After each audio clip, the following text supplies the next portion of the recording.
Welcome to Prostyle Podcast. Right now, I feel like playing that May song, that Welcome Back. Because my guest today, he is returning back to the NFL. He's exciting to watch. A 2008 NFL draftee with myself, cornerback, straight out of Tennesse State. Please welcome my man, Dominique Rodgers-Cromartie, DRC. Bro, how you doing, man? Man, I'm doing good, man. Just blessed, man. In good spirits. Yeah, in good spirits. My man is back. Yes, Exciting sir. times. But I want to start in college first because you played at Tennesse State, right across the tracks from Vanderbilt. How'd you end up at Tennesse State, man, with all that talent? Yeah, I was a late bloomer, man. I went to 5 different high schools. So I moved around as a kid a lot, and I didn't get no playing time until my last year. So, I went under the radar a little bit. I could have walked on a few places, but I just took what was giving me a scholarship. So with your speed, you had to play another position. What other position you play? You had to, man. No, I'm a wide receiver at heart. Okay, there we go. I'm a wide receiver at heart. There we go. When I got to college, they transferred me because 4 corners had went down during camp. So they switched my position, which it worked out for me. Yeah. So as a wide receiver, what was your favorite route to run? Post. That was my favorite route. Post. Favorite route. I love to get up on the toes. Get on the toes, and then I go to I love that post. That's my favorite route. But from a play action standpoint, though. Oh, okay. From a play action. See, that's what I like to hear, man. A former wide out, converted corner, talking about getting up on the toes on the DB and sticking it at the top. You got to give them a little head with it too. Yeah. A little head nod with it too. About the top of the route. Yeah, you have to. But then you go to Tennesse State and you shine there. What really impacted that transition from wide receiver to cornerback that helped you to be able to be the player that you were? Man, I would say only reason I went to Tennesse State is because my uncle was the defensive coordinator. So he's the one that got me up there. And I think what really made me hone in on it, I never forget, he blew my red shirt. I was traveling, but I was a red shirt. Somehow he threw me in the game. And the first play, I never forget, man, I was playing against Cletus Gordon.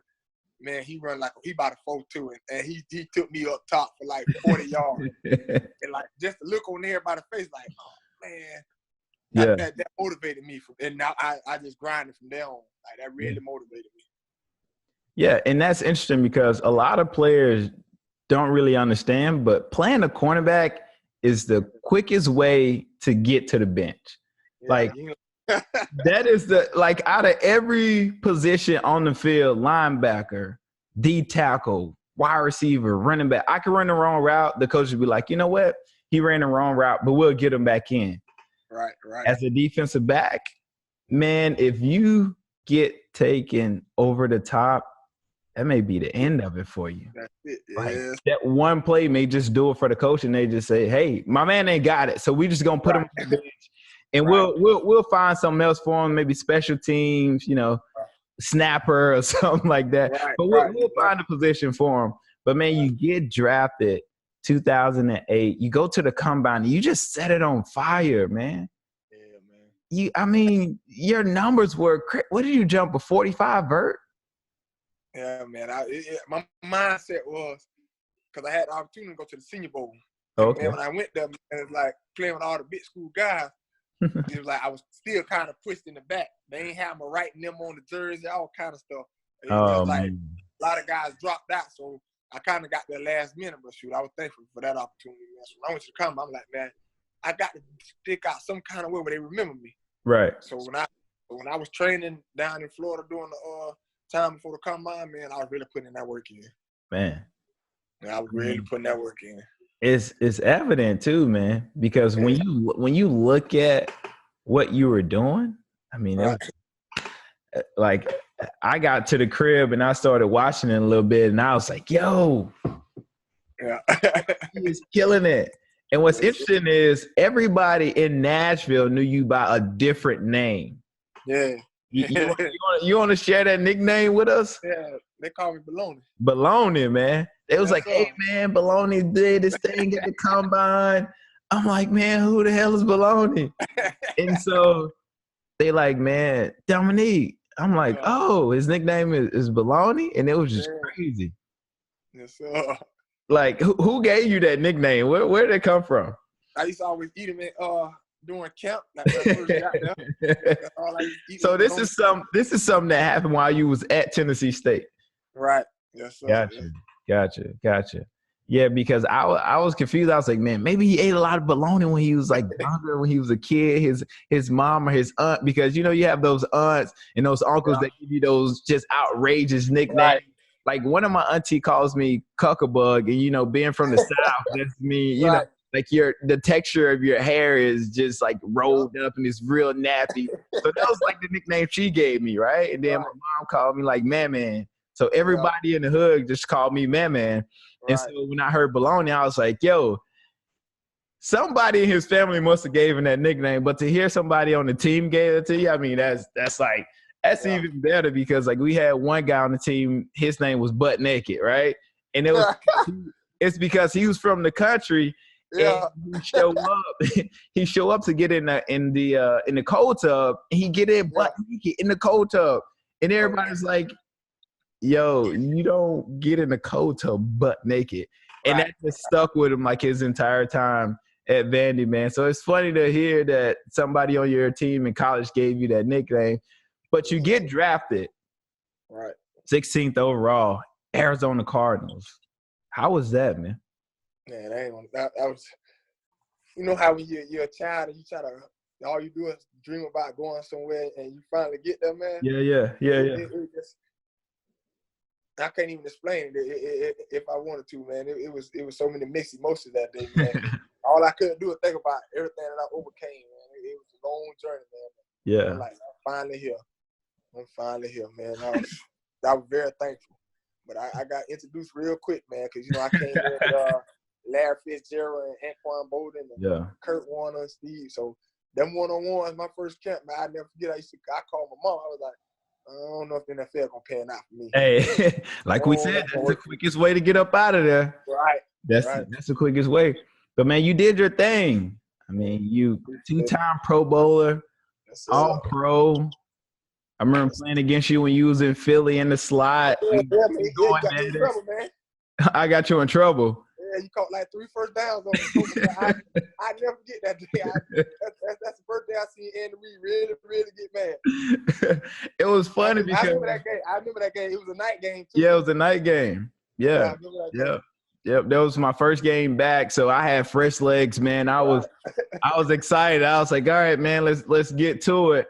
But I think initially they had Numdy checking me in the slot. Right. You were outside. Right. And then all of a sudden they brought you inside, and I was like, yo, man, this dude fast as hell.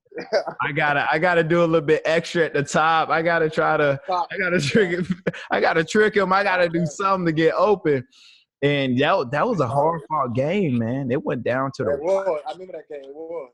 Yeah, it went down to the wire, man. But you back. My man is back. He's back, man. I need that May song, but I know copyright infringement and all that will be called. But what impacted – let's talk about your decision to retire first. Why did you retire first?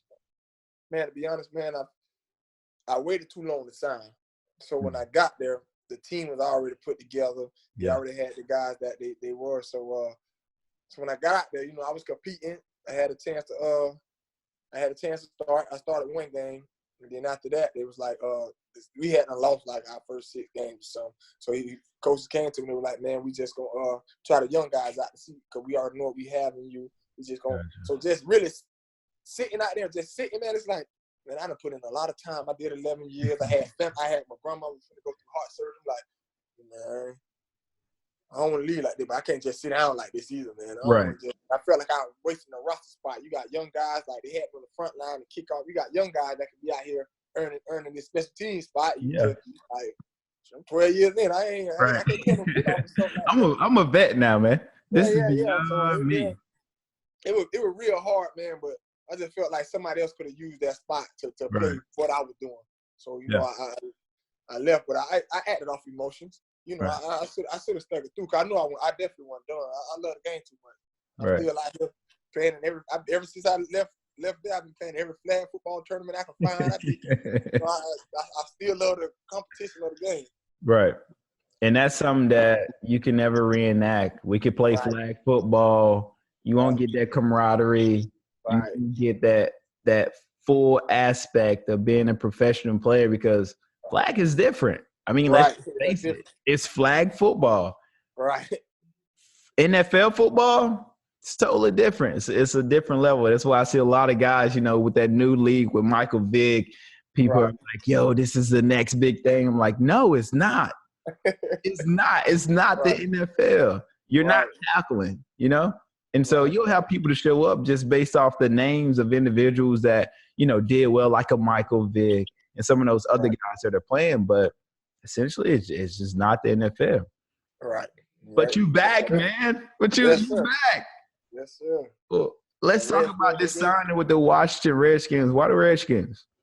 Man, when I was coming out last year, they tried to get me early, but I had some stuff going on with my agency. They wanted me to, how it is, test the market. I missed out on that opportunity. And for them to come back and still give me an opportunity, man, I'm like, man, listen, man, why not? Right. Somebody is like, they want to give you a chance, give you an opportunity, man. You might take advantage of it because that's all I look for is opportunity. All you got to do is get me in there, and I'm going to work myself. I told him, man, at the end of the day, if you don't like it, I'm cool with you. If you let me go, I'm cool with that. Right. But give me the opportunity, I'm going to take advantage of it. Right. And that was they was like, yes, sir, we'd love to have you. Hey, I told me you ain't got to tell me why, man. Bring the papers out. That's awesome, man. No, I look forward to seeing you back, man. With the Redskins, they just signed my guy at safety, Landon Collins. Yeah. So they putting together some real good pieces. They got a lot of Alabama boys on their defensive line. Yeah, they big on that. There's some real savages. Like those guys get after it. Like just being able to watch them, do their thing at Bama, and to now it's crazy, man. It's crazy just to see that transition from Alabama to the NFL. Right. So, man, let's shift gears a little bit. Let's shift gears. Let's transition a little bit. First game back. Right. What song you playing? What you banging in those headphones, man? Before you go out there on the field. I'm so superstitious. I listen to 2 songs every game. Every game. Two songs. One I've been listening to. 2 songs, but one I've been listening to my whole career. But the other one just came into play. One of them a gospel song, and one of them is actually a local artist from where I'm from. Oh, okay. I listen to Tamala Man, Take Me to the King. Yeah. And then I listen to a guy named Slugger, a song called Carry On. It's a hype beat. It get me there. Yeah. It get me there. Whenever I'm back home and people know where I'm from, they know if they play this song, yeah, they gonna look at me because they know I'm coming to the dance floor and they know I'm gonna get hyped. See, I gotta find this song now, man. You gotta send that to me. I want to listen to this. Yes, sir. Yes, but sir. them the two. So Prostyle looks at the symmetry between hip hop and sports. Right. Give me your take on why you think the two are synonymous. I think just the influence both can bring to someone. Yeah. It's very influential, man. You got guys that it's just like you see a T.I., Lil Wayne on TV, man, and as a child you want to grow to be that. It's just, and I think they both can have a negative and a positive impact depending on how you look at it. Gotcha. You know what I mean? I definitely like it because they both can impact the world so much, man. Because I'm telling you, I think the world would be dead without some form of music. Yeah. No, when you look at how hip hop is able to bridge gaps and to really create that unity, the same thing that sports do, I think is absolutely amazing across, the entire world. And so just to be able to implement hip hop into every culture, to be able to let people understand that everybody can enjoy hip hop. Everybody, we can all unite and sing T.I. You just can't say all his lyrics. You can't say all his lyrics, but you can sing most of them, and that's the cool thing I like about it. And man, I appreciate you being on today's show. Yes, sir. You back. I just got to keep saying it like he's back. Yes, sir. Man. So what's one quarterback you look forward to playing against? There's always, I know y'all DBs. I know how y'all play. Now I want you to like I'm calling you out because sometimes you don't. No. We ain't calling nobody out. It's somebody Aaron Rodgers, man. He bring the best out of me. Aaron Rodgers. Tell you why. Most quarterbacks sometimes get a little cocky in their arm. Yeah. And sometimes they float that ball to make it look real pretty. And that I love when people do stuff like that because you give me a chance to recover and go and jump for it. But Aaron Rodgers always throw his people right out the break. Yeah. And you know how hard it is for a DB when you make a move at the top of your route and that ball coming and I'm still trying to adjust to what you just made. Yeah. Tough. So I love playing against because he makes you hone in and like really be on your craft. With some of them you could get away with. You could do technique. Them you better be technique sound with him. Yeah. For sure. Right out of the break. Yeah. Well, hey man, I appreciate you being on the show today. How can the people follow you on social media? Man, you can follow me at humblepro.org. That's where I'm at on Instagram, man, and my Twitter and stuff, man. I put the humble before my name, man, because I done seen a lot in this world, man. I just keep it level, man, and keep it humble, man, because at the end of the day, man, I'm just blessed to be a part of it. Yeah, man. Well, hey, man, I appreciate you rocking our Prostyle Podcast today. Yes, sir, man. I appreciate you having me on. Yes, sir.